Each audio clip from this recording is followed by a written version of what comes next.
সচিরনন্দন ত্রিভুবনে করে যার চরণ বন্দন। নীলাচলে শঙ্খ চক্র গদা পদ্মধর। নীলাচলে শঙ্খ চক্র গদা পদ্মধর। নদিয়া নাগরে দণ্ড কমণ্ডলুকর। নদিয়া নাগরে দণ্ড কমণ্ডলুকর। কেহ বলে পুরাবেতে রাবণ বধিলা। কেহ বলে পুরাবেতে রাবণ বধিলা। গোলকের বৈভব লীলা প্রকাশ করিলা। গোলকের বৈভব লীলা প্রকাশ করিলা। শ্রীরাধার ভাবে এবে গোড়ায় অবতার। শ্রীরাধার ভাবে এবে গোড়ায় অবতার। হরে কৃষ্ণ নাম গৌর করিলা প্রচার। হরে কৃষ্ণ নাম গৌর করিলা প্রচার। বাসুদেব ঘোষ বলে করি জোর হাত। যেই গৌর সেই কৃষ্ণ সেই জগন্নাথ। যেই গৌর সেই কৃষ্ণ সেই জগন্নাথ। জয় জয় জগন্নাথ সচিরনন্দন ত্রিভুবন করে যার চরণ বন্দন। হরে কৃষ্ণ কৃষ্ণ কৃষ্ণ হরে হরে, হরে রাম রাম রাম হরে হরে। হরে কৃষ্ণ কৃষ্ণ কৃষ্ণ হরে হরে, হরে রাম রাম রাম হরে হরে। ওম অজ্ঞানতিমিরান্ধস্য জ্ঞানাঞ্জনশলাকয়া চক্ষুর্নিমিলিतं येन तस्मै श्रीगुरवे नमः। वञ्चाकल्पतरुवस्य कृपासिन्धुभ्येव च पतितानां पावनेभ्यो वैष्णवेभ्यो नमो नमः। अनर्पितचरिञ्चिरा करुणायावतीर्णो खलु समर्पयुन्नतोज्ज्वलरसां स्वभक्ते श्रियं। हरिपुरसुन्दर कदम्ब सन्धिस्फीत हृदयस्कन्दरे स्फुरतु वसचीनन्दन। जयतां सुरतौ पङ्गान् मम मन्दमतेर्गति मत्सर्वस्व पदाम्बुजौ श्रीराधा मदन मोहन।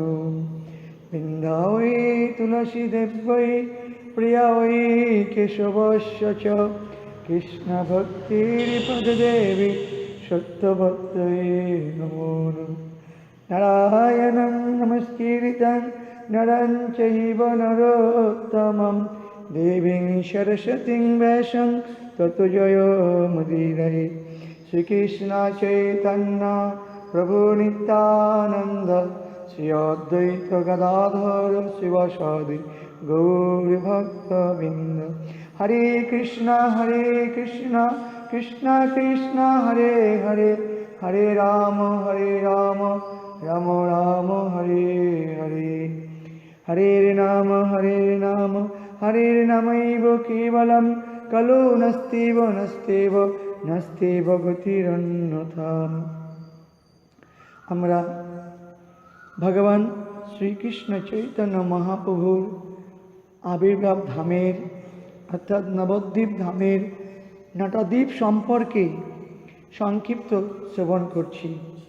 আজকে নটাদ্বীপের মধ্যে তৃতীয় দ্বীপ, তার নাম গদ্রুম দ্বীপ।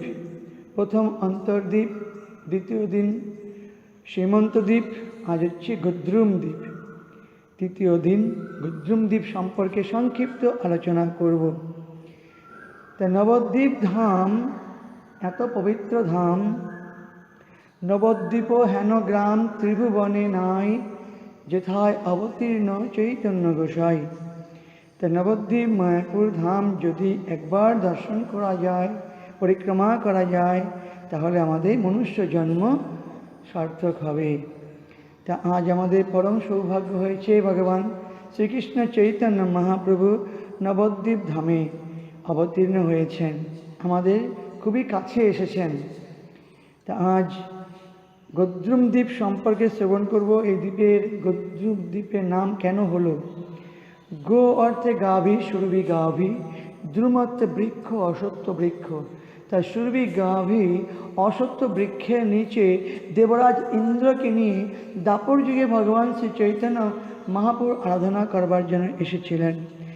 তাহলে দাপর যুগে কেন ভগবান চৈতন্য মহাপ্রভুর আরাধনা করতে এসেছিলেন ইন্দ্রদেব সুরভি গাভী, তার সম্পর্কে সংক্ষিপ্ত শ্রবণ করব। বলছেন, যখন ভগবান কৃষ্ণ দাপর যুগে কৃষ্ণ লীলাতে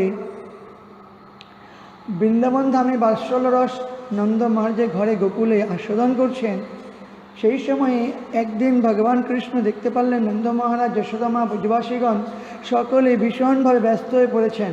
ভগবান কৃষ্ণ জিজ্ঞাসা করলেন, এত আয়োজন, এত রান্না কি উপলক্ষে হচ্ছে?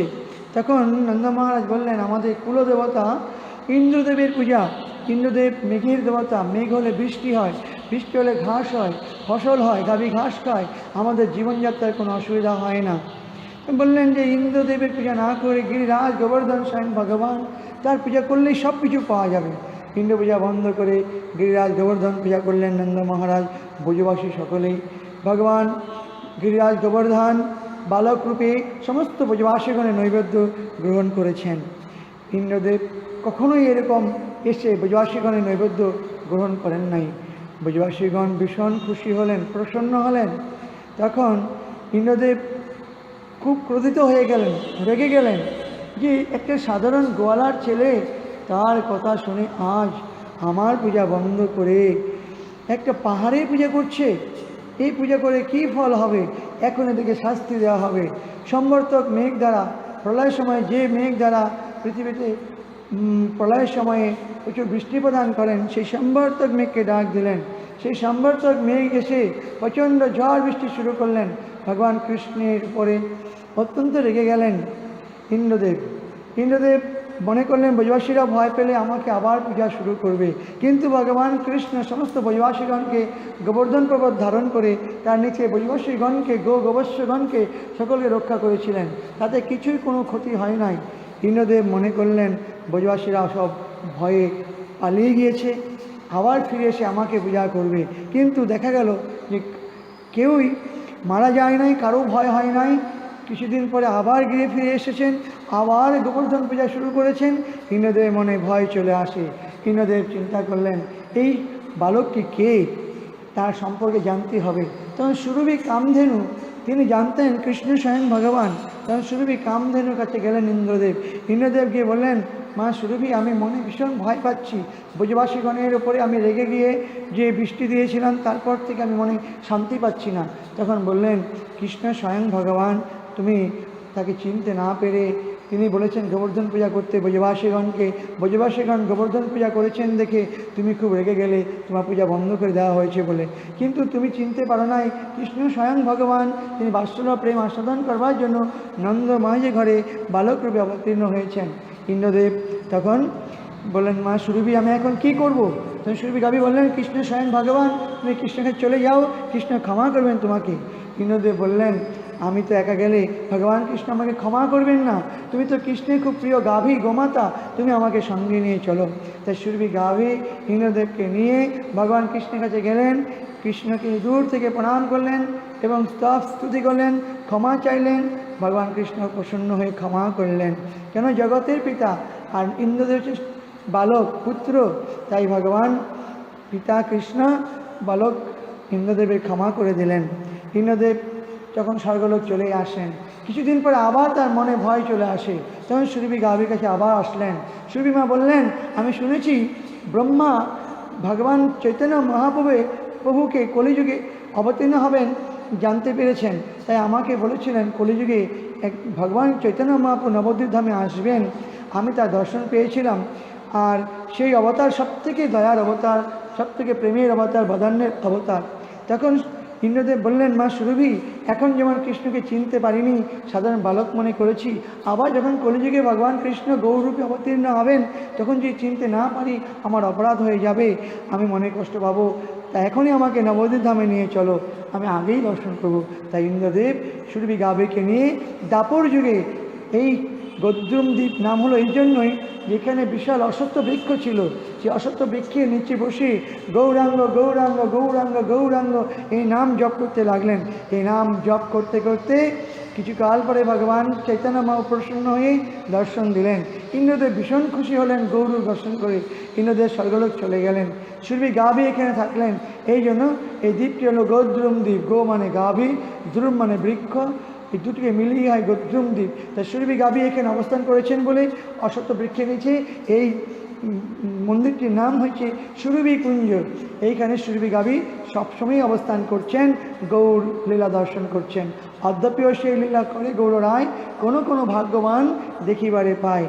তাই এই জন্য গদ্রুম দ্বীপ হচ্ছে অভিন্ন নন্দগ্রাম। ভগবান কৃষ্ণ বৃন্দাবনে গোবর্ধন লীলাতে বা গোকুলে থেকে যে আনন্দ আস্বাদন করেছিলেন, চৈতন্য মহাপ্রভু গৌর লীলাতে নবদ্বীপ ধামে অবতীর্ণ হয়ে গদ্রুম ধামে এসে সেই ভাব সেই রস আস্বাদন করেছেন।